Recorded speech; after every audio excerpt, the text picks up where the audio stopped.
विचाराची लोकं यायची. तर तो अँगल घेऊन त्यांनी सांगितलं. आम्हाला खूप त्रास झाला.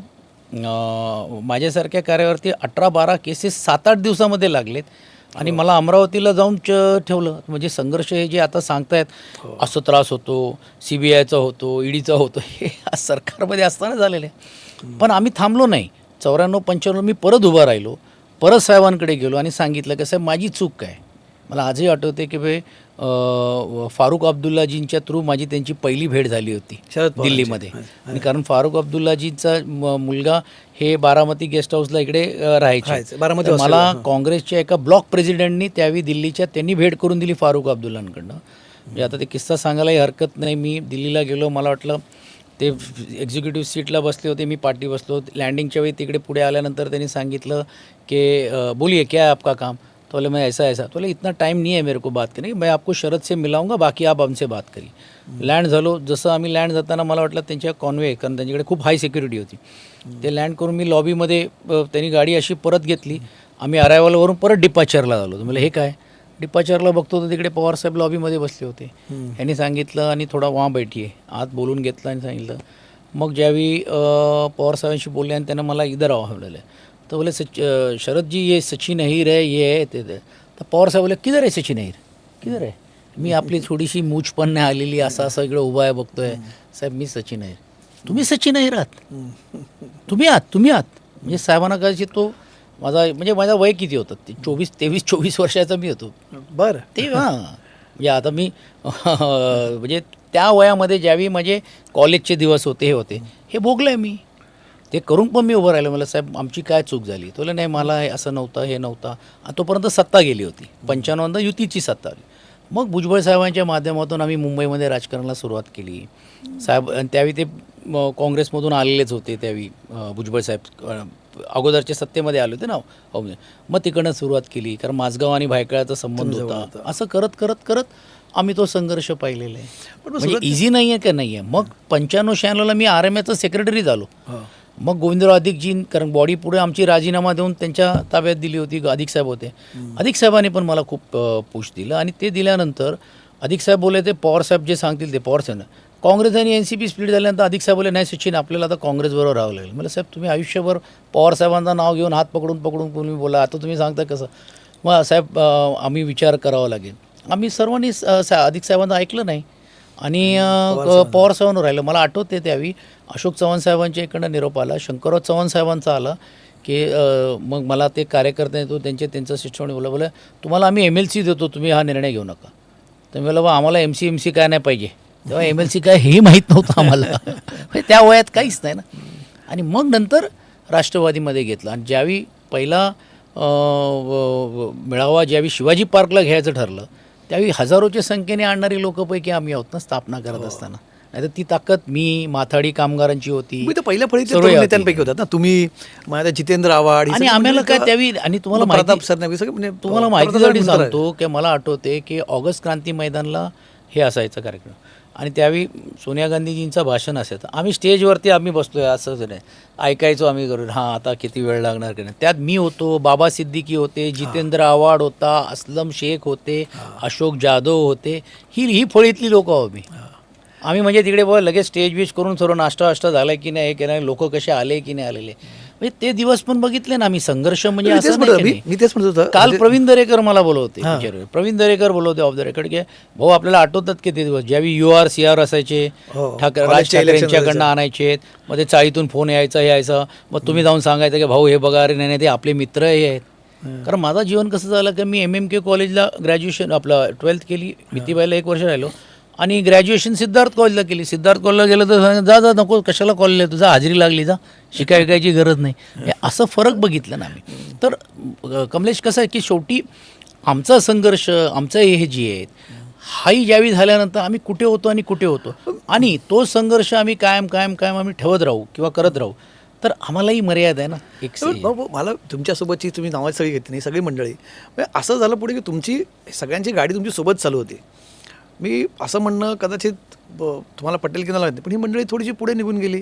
बघा ना, जितेंद्र आव्हाड वगैरे सगळी मंडळी किंवा का नाही? तुम्ही बघा, थोडेसे मग फक्त त्या एका चुकीच्या निर्णयामुळे निर्णयावरती आज कुठेतरी पश्चाताप होतो. मला असं वाटत नाही त्यावेळी, कारण काय असेल की त्यावेळीची जी परिस्थिती एकंदरीत होती आणि आम्हाला माहीत नव्हतं की बा ही युती वेगळी होणार आहे किंवा होणार आहे, पण एक गोष्ट नक्की होती आणि तुम्ही त्याचा उल्लेख केला त्याप्रमाणे ना, मला ही पदं कशी मिळत गेली, मी तेही भाग्यवान राहिलो ना, असं नाही का नाही. पवार साहेबांनी ते मला उमेदवारी दिली, थोडेसे नाही उमेदवारी दिली, RPIची सीट काढून मला दिली, हे झालं. पण त्यावेळी दत्ता राणे जे उच्चतंत्र शिक्षण मंत्री होते त्यांचा पराभव करून मी निवडून आलो. त्यामुळे मुंबईत एकमेव सीट होती, बाकी एकही ठिकाणी राष्ट्रवादीला सीट नाही मिळाली. बाय डिफॉल्ट सचिन अहिरे एकच आमदार आहेत, मग त्यांना आपल्याला काहीतरी द्यावं लागेल, लगेच मंत्री करता येणार नाही. मग मला चेअरमॅनशिप दिलं, 2 वेळा दिलं. मग मुंबईची अध्यक्ष म्हणून पद दिल्यानंतर नाही, तुम्हाला ताकद देण्यासाठी हा महामंडळ तुम्हाला आम्ही देतो, पण तुम्ही मुंबईचं नेतृत्व करा. मग 1चे 2 झाले, मग नवाबभाई आले, मग बशीर पटेल आले, असे करत 3-4 करत मग आम्ही ते आमदार वाढले. संजय पाटील आमदार झाले, त्यावेळी संजय लीलाधर डाकेंच्या विरुद्ध निवडून घेऊन त्यावेळी किती मोठा मतदार, तर त्यावेळी मी हे केलं. तर तो संघर्ष करत करत करत आम्ही इथपर्यंत आलो. ठीक आहे, राजकारणामध्ये सुरुवातीच्या काळात मग खूप गॅप पडला हे मानता आहे ना, अमान्य आहे त्याने. पण मला सुरुवातीच्या काळामध्ये तुमची मी जसं म्हटलं मगाशी की ओळख अरुण गवळींचे भाचे सचिन अहिर अशी होती, त्या ओळखीचा फायदा झाला की त्याचं नुकसान व्हायचं? एक मला आवर्जून सांगावं लागेल, कधी त्यांनी आम्हाला अशा गोष्टीला प्रोत्साहन दिलं नाही आणि मी कधी त्यांचं वलय म्हणून घेऊन मला उमेदवारी मिळाली हाही भाग नाही, तर ते टीकाही झाली असती.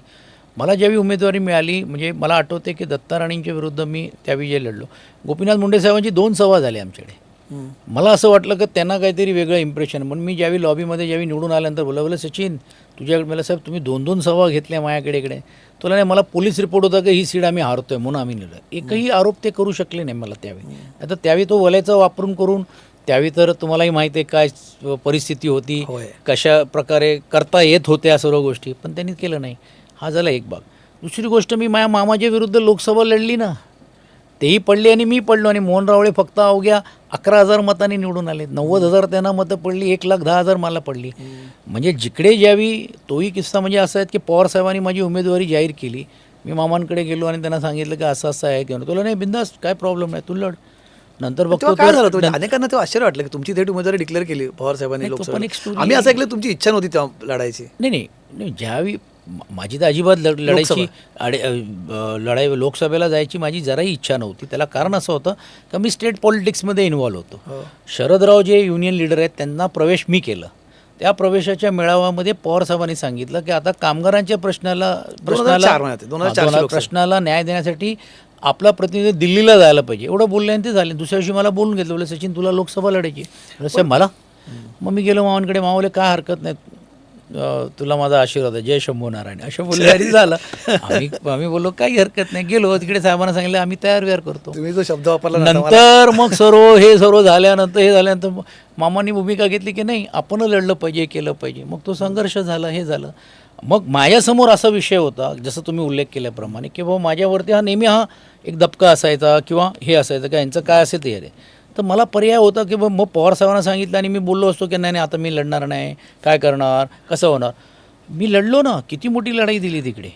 त्यावेळी मला आठवते की मी दगडी चाळीमध्ये ज्यावेळी प्रवेश केला तर दरवाजे गेट बंद करून घेऊन मला आत घेतलं जात नव्हतं. असं करून पण मी इलेक्शन कमिशनला लिहून CRP घेऊन मी प्रचाराला गेलो. त्यावेळी मला लोकांनी सर्वांनी विचारलं की तुम्हाला काय वाटते किती मतं पडली. मला माहीत नाही पडतील की नाही, पण 1 मत नक्की पडेल. ते तर मी असंच बोललो होतो 1 मत पडेल. त्यावेळी संध्याकाळी त्यांच्या शोधाशोध झाले, सचिन 1 मत पडेल हे कसं बोलू शकतो, म्हणजे अर्धा कोणतरी आपल्यातला माणूस आहे. ठीक आहे, म्हणजे अशा गोष्टी बघितल्या.